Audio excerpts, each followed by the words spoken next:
Hello, friends. This is Dave Hurwitz, executive editor at ClassicsToday.com, here with 100 randomly chosen years of classical music, or 100 years of randomly chosen classical music. There's something random about it. It does deal with the 19th century, so that's sort of the unrandom part. But it's 17 CDs on EMI, and this was still available. I was looking and it's still around, and it's like sort of blew my mind. There's all kinds of stuff here, unbelievable piles of stuff, including larger works and miscellaneous things by everybody. And I'm just like, the major labels have huge catalogs, and they have to do something with them because they've spent all this money amassing these catalogs. And normally everything that they do is artist-based. Then it's composer-based. And then it's, oh God, what do we do with our catalog-based? Well, this is the, oh God, what do we do with our catalog-based project? Because I didn't know this existed. They put these things out. They don't promote them. This was EMI. You see, it still says EMI, which was Warner for the past 10 years or whatever, but it still says EMI. And they're so randomly issued and distributed and so little thought of that they don't even remember to delete them. I mean, that's what I find absolutely fascinating. I mean, I don't know if this is actually available. In other words, the actual label is still making them, because they wouldn't be making them with the EMI label. But they're out there, lots of them, and they're cheap, really cheap. I don't know what this is now on Amazon. It was like $42 for 17 CDs or something. Really amazing. So we're going to go through this and see what these 17 CDs that embody 100 years of classical music in the entire 19th century, theoretically, exactly what's in here. And I'm absolutely thrilled to find out. I mean, I haven't listened to this box. I've listened to everything in the box, but not in this particular group. So I'm going to be just as surprised as you are when we find out what's in here. I know I've heard it all. The only question is, what is it doing in this configuration? Well, what do we have first? We have a little booklet, as usual, and the booklet does contain a track listing. Okay, and the track listing goes by year. So there are 100 years here. All right, that's nice. So let us start. 1800. We're starting with 1800. Ludwig van Beethoven, Piano Concerto No. 3, with Richter and Muti. Oh, that's that bizarre performance with the Benjamin Britten cadenzas. So that's kind of an interesting way to start the 1800 with a very 20th century cadenza to the Beethoven Third Piano Concerto. Then it jumps to 1807 to 1808. So it doesn't go every single year. It skips a year here and there. Thank God, we'd be here forever, wouldn't we? Just talking about these 17 CDs. 1807, 1808, Beethoven's Fifth, Philharmonia Klemperer. Good pick. That's a good one. 1811, the Weber Clarinet Concerto No. 2. Does anyone care? I mean, it's lovely. It's a charming work.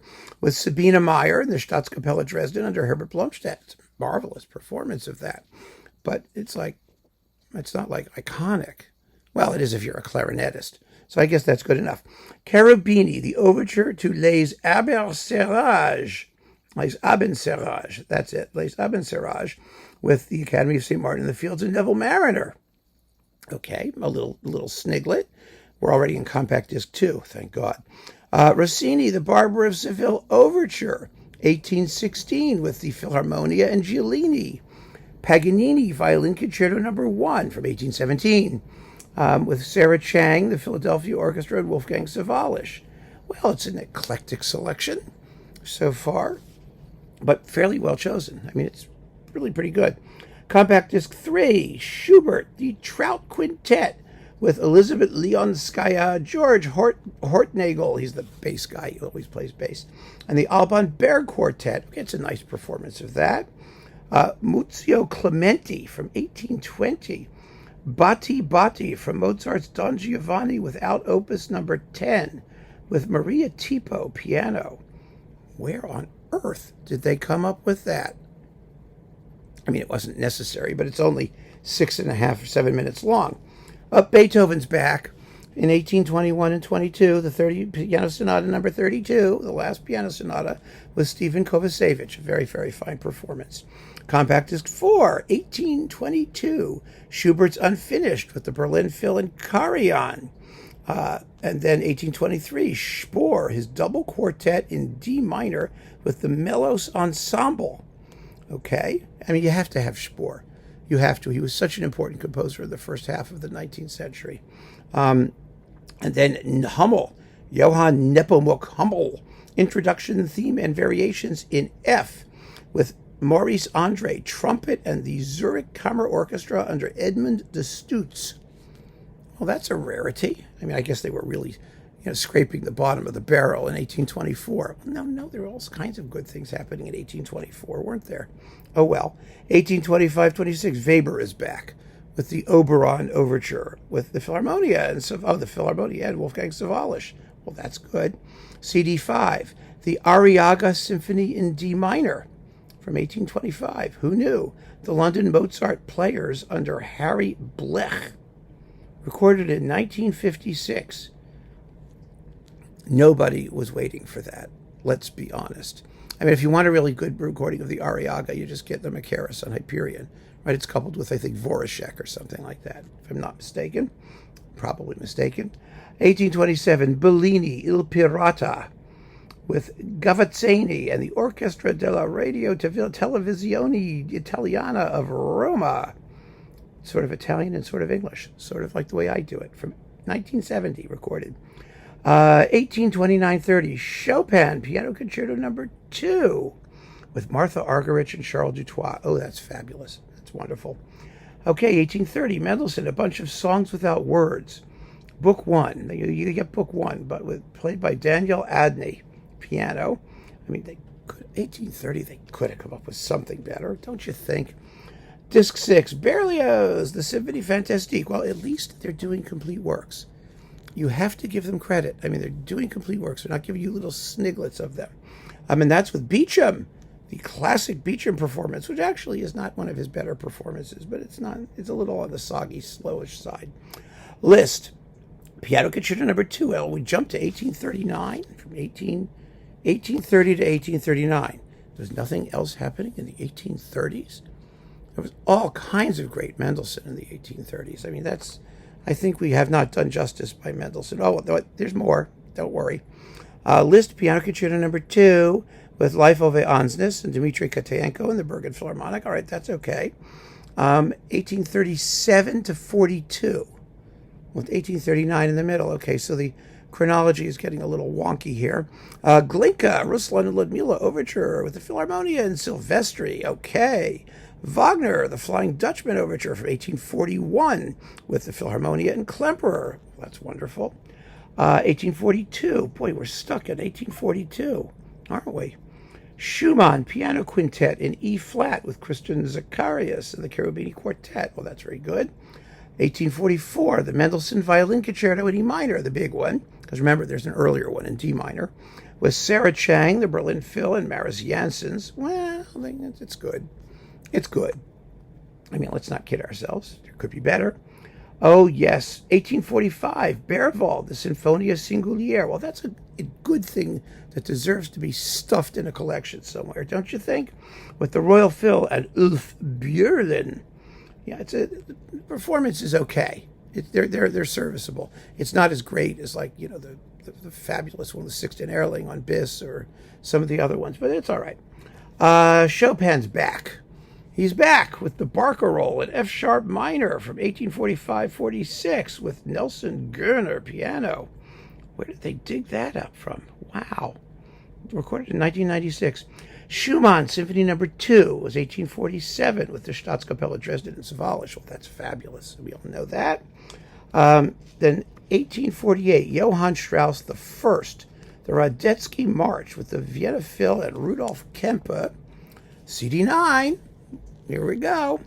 Wagner, Lohengrin Prelude with Klemperer and the Philharmonia. I guess Wagner's going to pop up for a while. Yes, he is. I can see Liszt, the Sonata in B minor with Georges Siffra. Well, that's a hoot. Isn't that fun? That's worth listening to. That's 1852-53. 1855, we skip a few years again. The Bizet Symphony in C with Beecham. Oh, well, that's charming. I mean, that's a gem. And then we've got 1859, Gounod's Faust ballet music. Between 55 and 59, I mean, there was lots of stuff then. You know, there was lots of stuff in the 1850s. I don't see it mentioned here. Oh, not until the 1870s. We don't get Verdi. I mean, you had Rigoletto, you had Trovatore, you had Traviata, you had all this really cool stuff. But we get the Faust ballet music with the New Philharmonia in Macaris. 1859, again. Brahms, Piano Concerto No. 1 with Stephen Kovacevic and Sawallisch. Okay, that's very good. Liszt, the Mephisto Waltz No. 1 with Life Ove Ansnes. That's from 1860. Wow. Yeah, so we've gotten through the 1850s. 1862 to 1866. Gottschalk. The Union, Battle Cry of Freedom, La Gallina, Marguerite with Leonard Pinario. Well, that's fun to have, but 4 Gottschalks? Okay. CD 11, 1868, Saint-Saëns, Piano Concerto No. 2 with Collard and Previn. Very good.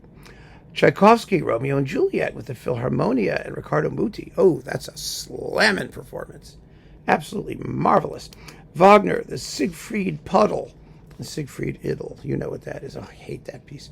The Philharmonia with Klemperer. Well, that's a tolerable performance of it. It's one of the best. It really is. It's only 17 minutes and 51 seconds. That's why it's so good. It's not sticky and gooey. And anyway. 1871, Verdi, Aida. Well, here's some bits of Verdi, the triumphal scene from the Carillon recording. Okay. I mean, that's an excerpt. Obviously, they're not going to give us the complete opera. And Verdi didn't write a lot of orchestral excerpts, but I mean, there are lots of overtures and preludes and things that are really good. And we could have heard some of those in the meantime before we got to Aida, which is like the end of his career, except for Otello and Falstaff. Grieg, Piano Concerto, 1872, with Ansnes and Maris Janssen's The Berlin Phil. It's fabulous. Although I like his earlier one with Kitayenko even better, but it's pretty fabulous.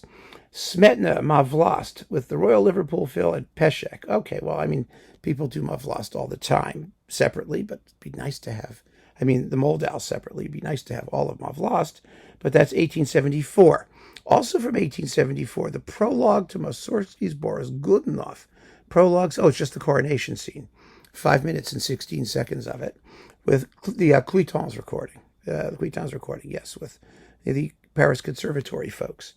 1875, the Dvorak Serenade for Strings with the English Chamber Orchestra and Macaris. Well, that's lovely.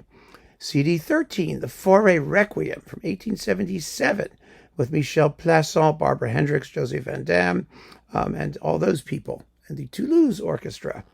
1878, back to Tchaikovsky, the Violin Concerto with Sarah Chang, the London Symphony and Colin Davis. I see they're trying to dump their Sarah Chang discography. Probably a good idea because no one else is going to care, are they? I mean, really. CD 14, here we are, 1879, Vidor, the Toccata from his Organ Symphony No. 5. They should do the whole thing. It's beautiful.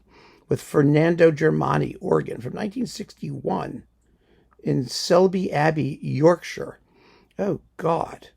That came from one of those, great cathedral organ discs things that they were tossing about. I have the big box of that stuff. Johann Strauss too. Oh, we're at the Sun now. Roses of the Sun. Roses from the South with Willy Boskovsky. That was it. That's it for Johann Strauss too. Okay. Max Bruch, Kol Nidra with Hannah Chang and Rostropovich and the London Symphony. Well, that's lovely. Of course, the Kol Nidra is always beautiful. That's from 1881. 1882, Wagner, Parsifal Prelude with Klemperer again. Well, Klemperer's Wagner excerpts are sort of spread out here, aren't they? Then we've got the Franck, 1885, Symphonic Variations with Alexis Weissenberg and Carillon. That's sort of, Weissenbergian, which means steely and I don't know. I kind of like it. I really do. But it's sensual. It ain't. But that's all right. 1888, Hugo Wolf, 2 Moricky Lieder, Moricky with Elizabeth Schwarzkopf and Jeffrey Parsons. That's fine. We only need 2 of those. Richard Strauss, Don Juan with the Staatskapelle Dresden and Kempe from 1888-89. 1890, Satie, Toi, Gnossienne with Aldo Ciccolini. Well, those are famous, aren't they? Bruckner 9. Oh, my God, 1891 through 96. Let's just cover 5 years at a throw, shall we? With Joachim and the Staatskapelle Dresden. Oh, that's fabulous. It's absolutely fabulous. Savage, insane performance. It's marvelous. Debussy, the Prelude to the Afternoon of a Faun from 1892, with Emmanuel Pahud and Simon Rattle and the Berlin Phil. Yeah, it's very funny that was composed at the same time as Bruckner's Ninth. Well, that's what's interesting about this. They could have put a little bit more thought into the juxtaposition of styles in certain years and different composers in different parts of Europe. That would have been fun, wouldn't it? It really would have been. Well, they didn't do it, except for there, maybe. CD 16, 1892, Mahler 4, with Lucia Popp and Klaus Tenstedt with the London Phil. Not great. It isn't. I mean, it was badly recorded. The performance is all right, but the sonics were just dreadful. It was an early digital mess. Sibelius, The Swan of Tuonela, with Philadelphia and Ormandy, 1893. They better do better by Sibelius. Oh, my God, they have to. Puccini, Pieces of La Boheme. Excerpts from Act 1. The Thomas Shippers recording with Mirella Freni, Nicolai Ghetto, Mario Serena. Well, I mean, it's a good cast. But you get just 1, 2, well, like 12 minutes of it. All right. We knew opera was in trouble. And finally, compact disc 17. You've got Duca, The Sorcerer's Apprentice with Michel Plasson. Rimsky-Korsakov, The Tsar's Bride and the Tsar's Bride Act 2. Marfa's Scene and Aria with Vishnevskaya and Rostropovich. 5 minutes and 40 seconds of Rimsky-Korsakov. That's all they did from Rimsky-Korsakov. They had to wait until 1898 to get Rimsky-Korsakov when you have the Russian Easter Overture and Scheherazade and Antar and oh my God. Oh well, that was a mistake. Actually, they really have shortchanged the Russians terribly, haven't they?